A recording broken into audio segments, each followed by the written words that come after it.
Seperti misalnya ada informasi yang kami dapatkan ini pemirsa soal proses pemungutan suara di sejumlah TPS yang siang tadi ditandai dengan sejumlah insiden. Nah, berikut insiden di salah satu TPS yang berada di Cengkareng, Jakarta Barat yang direkam oleh netizen.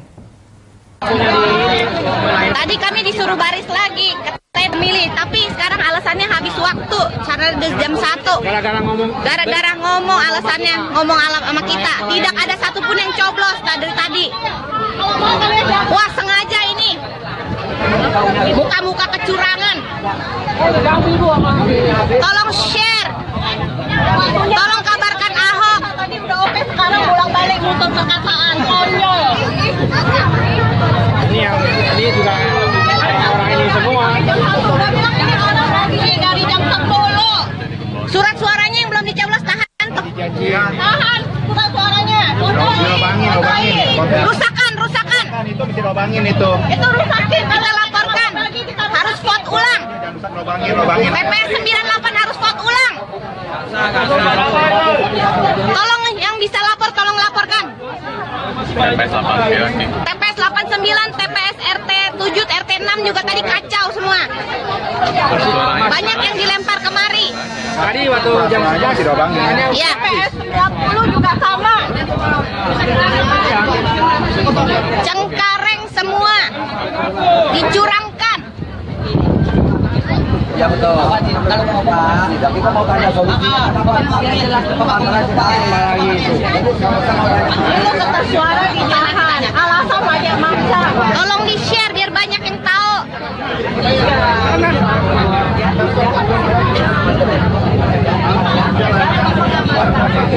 Nomor 1, nomor 3 ngaku dijolimi. Yang dijolimi itu nomor 2.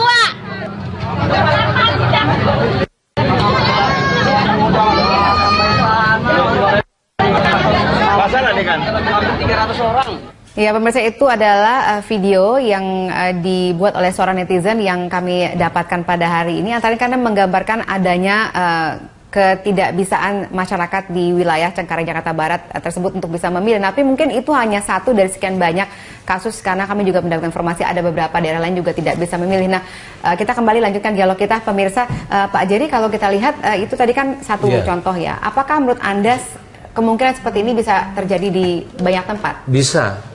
Apa yang menyebabkan itu? Karena itu tadi tingkat partisipasi agak tinggi ya, artinya semangat masyarakat DKI memilih itu besar. Tapi Mbak Farli, kalau kita lihat kasus tadi, itu belum tentu kesalahan KPPS. Itu belum tentu kesalahan KPPS ya. Jadi tentu begini, hak pilih orang semestinya harus difasilitasi. Yeah. Tapi pemilu itu kan ada aturannya ya, ada batas-batas tertentu di mana memang menjadi sulit untuk memfasilitasi. Misalnya kalau surat suaranya kurang, gitu ya. Apalagi juga misalnya begini, kalau yang datang banyak di atas jam 12 sampai jam 1 gitu ya, sementara yang lain juga masih ada, bisa jadi seperti tadi ada ibu bilang itu waktunya kurang gitu ya, waktunya selesai jam 1, jam 1 memang TPS harus ditutup. KPPS tidak bisa melewati itu, gitu ya. Jadi tutupnya tentu semua didaftar dulu. Kalau antriannya banyak ya, dia tutup dulu. Semua yang mendaftar sudah oke, baru dilanjutkan pemungutan suaranya sampai semua yang mendaftar itu, semua yang terdaftar selesai. Jadi tutup bukan berarti ini masih ada yang ngantri udah ditutup, enggak. Tapi kalau lihat yang ini kan ketika mereka datang memang TPS-nya sudah ditutup ya. Nah. Inilah kepentingannya kenapa harus mendaftar. Nah, memang sekarang begini, ada gejala yang mulai menguat di kalangan masyarakat. Karena soal-soal administrasi ini agak enggan masyarakat perhatikan ya.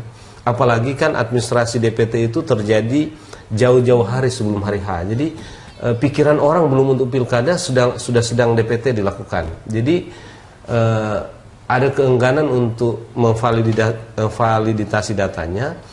Juga karena orang berpikir kita nggak terdaftar nggak apa-apa, toh bisa pada hari H bisa gunakan KTP. Nah ini kalau banyak orang berpikir begini dan mengambil sikap seperti ini, memang bisa repot pada hari H berkaitan dengan kekurangan surat suara. Dan itu mondar mandir ini. Tadi saya merasa ada problem juga begini, orang datang ke sini, mereka bilang enggak, bukan di sini. di TPS yang sana. Gitu. Nah orang datang ke sana, di sana juga bilang enggak. Bukan di sini. Di TPS ini. Lagi Jadi lain, ya. bolak-balik habis waktu. Gitu. Jadi ini juga menurut saya harus diantisipasi oleh KPU. Mestinya sejak awal itu sudah ada antisipasi seperti ini. Kalau ada orang misalnya datang menggunakan KTP, itu harus betul diverifikasi dan dijelaskan. Harus ada satu petugas yang memverifikasi ini supaya tidak, ini kan gampang aja kelihatannya. Ketika datang enggak, jangan di sini, ke sana gitu. Di sana juga begitu gitu. Jadi kemudian pemilihnya menjadi dikorbankan dalam kasus begini ya. Kita nggak tahu apakah surat suara yang ada di TPS yang tadi ini kurang atau kehabisan waktu karena dipimpong sana sini. Ini yang kita nggak tahu ya, karena nggak jelas apanya, nggak ada yang bercerita kan. Memang yang itu hanya gambaran sedikit dari netizen yang kita dapatkan di media sosial. Bahwa ada kasus seperti itu saya kira ya. Dan itu menjadi pelajaran kita sekarang supaya nanti di putaran kedua semua yang ini kalau tadi tidak sempat menggunakan hak pilihnya ya harus dimutakhirkan. Dia harus mendaftarkan namanya sekarang. Jadi, supaya jelas dia memilih di mana juga. Mungkin masyarakatnya lebih diajak untuk mendaftarkan dirinya masing-masing. Oke, kita akan jeda terlebih dahulu. Pemirsa tetap bersama kami. Pemirsa, 2 orang warga RT 6 RW 4 Cilandak Barat Jakarta Selatan mengamuk lantaran tak dapat menggunakan hak pilihnya di TPS 28 tempat Cagup nomor 3 Anies Baswedan mencoblos pada Rabu siang. Sempat terjadi adu mulut dengan ketua RT setempat, namun akhirnya keduanya tetap tidak dapat mencoblos. Kok perlakuan Anda yang nggak mau ngerti perlakuan. Kami ini cuma tugas berdasarkan sesuai prosedur. Bapak lihat agama saya, Pak. Agama saya Islam. Lillahi ta'ala. Saya Islam, Pak. Dari lahir saya Islam. Ini peraturan. Ini peraturan. Betul. Iya, saya kan cuma ngerti. Sebentar, permisi. Ya, adu mulut 2 warga dengan ketua RT 6 RW 4 Cilandak Barat Jakarta Selatan ini terjadi lantaran tidak diperbolehkan untuk mencoblos meski keduanya telah memiliki surat keterangan pengganti KTP elektronik. Atas insiden itu, warga yang merupakan pasangan suami istri mengaku kecewa dengan kinerja kelurahan. Sementara itu, ketua RT 6 RW 4 Cilandak Barat membantah mempersulit warganya untuk mencoblos. Selain tak tercantum di DPT, gugurnya hak suara mereka lantaran tidak memiliki KTP elektronik dan keduanya hanya menunjukkan surat keterangan pengganti KTP. Kasih jalan. Mas Arif ya? Ya, Arif. Kasih Mas Arif. Ya, oke. Nggak mungkin. Kecewa nggak Mas? Kecewa, sangat kecewa. Terus ini tindakannya nanti gimana? Saya jadi golput gitu? Udah. Menjadi golput gitu? Dia mau nggak mau saya jadi golput. Saya golput bukan karena kemauan saya, tapi karena sistemnya tidak siap gitu. Dia alasannya bisa milih pakai apa, Pak? Dia ngerasa pernah foto elektrik Di alamat ini? Iya. Tapi tidak bisa menunjukkan atau gimana? Belum. Dia bisa menunjukkan surat ini doang, surat keterangan. Kan terakhir itu dibilang harus ada surat keterangan memilih. Nah, itu terakhir keputusan KPU kan itu. Nah, makanya dia nggak bisa nunjukin itu, ya kita nggak bisa terpaksa. Ya, ini satu lagi contoh kasus betapa mungkin perlu ditertibkan lagi mengenai aturan pemilih ya. Pak Somsudi, ada komentar nggak ini? Ya, saya ingin mengatakan begini, jadi bagaimanapun memilih itu kan hak politik ya. Kalau bisa dimudahkanlah. Nah, saya nggak tahu bagaimana sistem yang membuat itu menjadi lebih mudah gitu, sehingga ke depan ini sebaiknya diantisipasi, bukan hanya oleh KPU, tapi juga mungkin pemerintah kita ya. Bagaimana supaya manajemen pemilihan ini lebih mudah bagi pemilih. Nah, contoh yang kita lihat tadi menunjukkan bahwa mungkin si petugas tidak salah, si warga juga tidak salah. Ini kan akibat mekanisme pendataan pemilih yang mungkin tidak memfasilitasi atau belum memfasilitasi esensi kemudahan itu sendiri. Nah, saya nggak tahu bagaimana caranya, tapi yang jelas adalah bahwa mestinya ada identitas seseorang yang memenuhi syarat usia dewasa 17 tahun dan lain sebagainya itu memiliki peluang untuk menggunakan hak pilihnya dimanapun. Tentu kita di sisi lain juga mesti mengantisipasi penyalahgunaannya oleh pihak-pihak yang menyalahgunakan itu.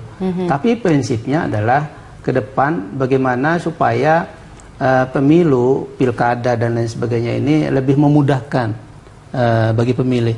Dua kasus tadi yang kita lihat melalui layar kaca itu menunjukkan masih ada masalah. Padahal ini Jakarta loh, apalagi di daerah ya? Kita bisa bayangkan situasinya bisa lebih buruk lagi. Gitu.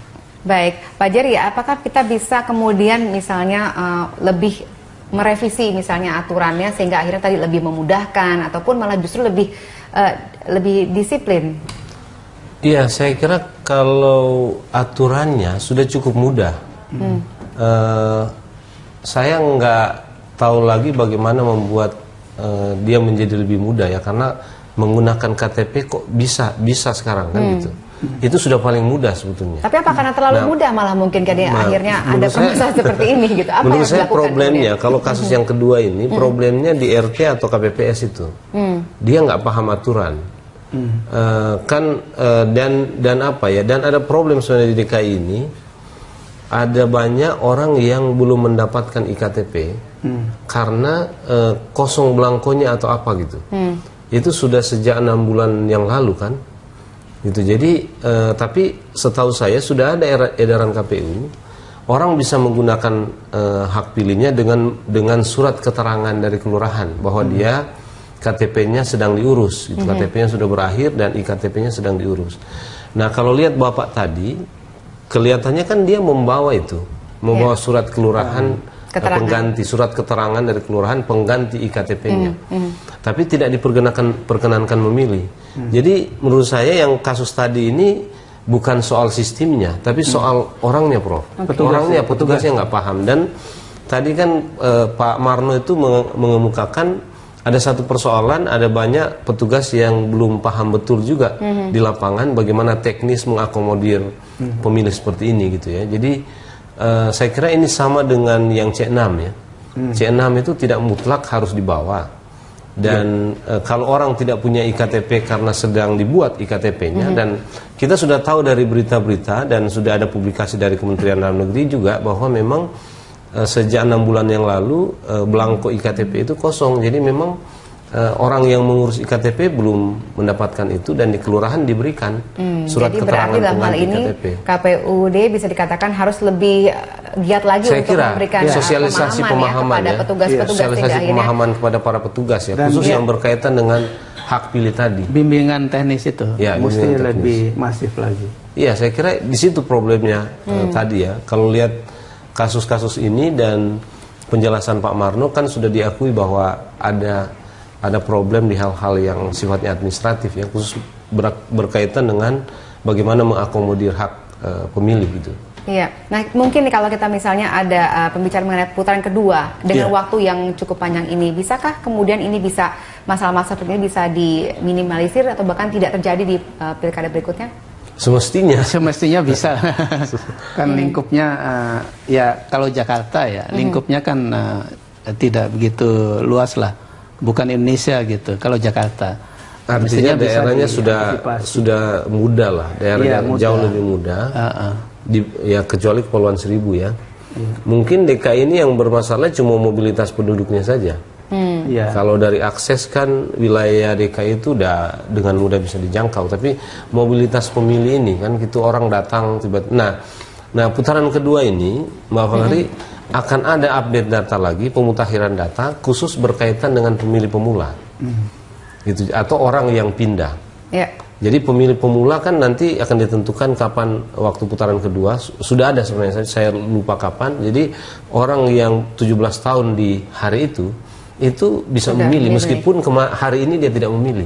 Iya betul. Jadi PR-nya ada lagi ya untuk gitu ya, untuk pemutakhiran data. Ada pemutakhiran data meskipun tidak selama yang kemarin ya. Ya, meskipun Pak Sumarto mengatakan belum positif untuk bisa dikonfirmasi ada putaran kedua, tapi hasil quick count kan sudah mengatakan kebanyakan ada putaran kedua untuk pasangan yang maju. Nah, kalau dari situ kita lihat kira-kira pendapatnya bagaimana kalau misalnya nanti mereka harus ada putaran kedua dan memperebutkan suara yang tersisa dari pasangan yang tidak masuk ke putaran kedua, itu bagaimana peluangnya? Siapa kira-kira yang paling bisa merebut hati mereka, Pak Samsudin? Iya, saya pikir kalau melihat basis massa AHY, Silvi dengan Anies Sandi itu kan tidak jauh berbeda dalam pengertian kubu anti Ahok ya, gitu ya. Nah, oleh sebab itu saya pikir ini tergantung pada apa yang bisa ditawarkan oleh kubu Anies Sandi pada kubu AHY. Nah, walaupun demikian kita juga tahu bahwa hubungan politik antara SBY dan Prabowo itu mungkin tidak begitu mulus ya, tidak begitu mulus. Nah, akan ada komitmen-komitmen di antara dua kubu ini untuk katakanlah saling bekerja sama dalam memenangkan pilkada Jakarta putaran kedua. Itu otomatis tidak kira-kira bisa kita katakan kalau misalnya tadi pemilih AHY ini akan beralih ke... Saya kira tidak otomatis, sebab bagaimanapun memilih itu kan kebebasan individual setiap warga negara. Jadi bisa saja elitnya mengatakan akan bekerja sama untuk mendukung Anies Sandi, tapi pemilih atau masa pendukungnya belum tentu sepenuhnya demikian. Nah, kita akan lihat apakah sebagian besar lebih ke Anies Sandi atau mungkin ke Ahok Jarot. Oke, tapi kalau kita lihat sebenarnya karakternya pemilih AHY itu seperti apa, Pak Samsudin? Apakah kita kemudian bisa petakan sehingga kita lebih mudah membaca kira-kira mereka akan kemana memindahkan suara atau dukungannya? Iya, kalau kita mengikuti ya hasil sejumlah survei yang dilakukan oleh lembaga-lembaga survei, sebetulnya karakter pemilih AHY itu ya tidak begitu jauh berbeda dengan pemilih Anies Sandi. Walaupun mungkin ya pemilih AHY itu lebih berusia muda ya, mungkin melihat sosok Agus yang katakanlah mewakili atau merepresentasikan kaum muda, sehingga lebih banyak pendukungnya kaum muda. Nah, kalau kita lihat hasil putaran pertama ini, di mana AHY Silvi itu agak merosot ya pendukungnya, sangat mungkin kubu AHY Silvi tidak mampu menjanjikan sesuatu yang lebih baik ketimbang Anies Sandi dalam menghadapi Ahok Jarot gitu. Oke, baik Pak. Oke. Baik Pak Jerry dan Pak Samsudin, kita harus break dulu, nanti kami lanjutkan dialog kita. Pemirsa tetap bersama kami. Iya, kita lanjutkan dialog kita, pemirsa. Pak Samsudin, kalau kita lihat tadi juga dalam pidatonya Megawati mengatakan ada pelanggaran, diantaranya memang banyak warga tidak bisa memilih, kemudian juga tadi diharapkan putaran kedua juga bisa lebih baik. Itu komentar Anda dulu bagaimana? Iya, ya tentu kita sama dengan Bu Mega ya. Kalau soal ada kekecewaan sebagian warga yang tidak bisa menggunakan hak pilihnya. Nah, ini penting sekali diantisipasi oleh KPU dan lain-lain ya, jajarannya. Sebab bagaimanapun kehilangan hak pilih itu sesuatu yang tentu saja menyakitkan bagi warga yang sudah datang mulai pagi, nunggu sampai siang, tapi ternyata tidak bisa menggunakannya. Nah, yang saya ingin tanggapi adalah respon cepat pimpinan partai politik. Padahal ini kan masih hitungan cepat ya. Jadi kita melihat hasil pilkada ini kan hasil yang sangat sementara ya. Metode hitung cepat yang dilakukan oleh lembaga survei. Nah, hasil finalnya tentu nanti oleh KPU. Nah, walaupun demikian, ini juga mungkin menjadi pelajaran bagi kita ke depan. Bagaimana supaya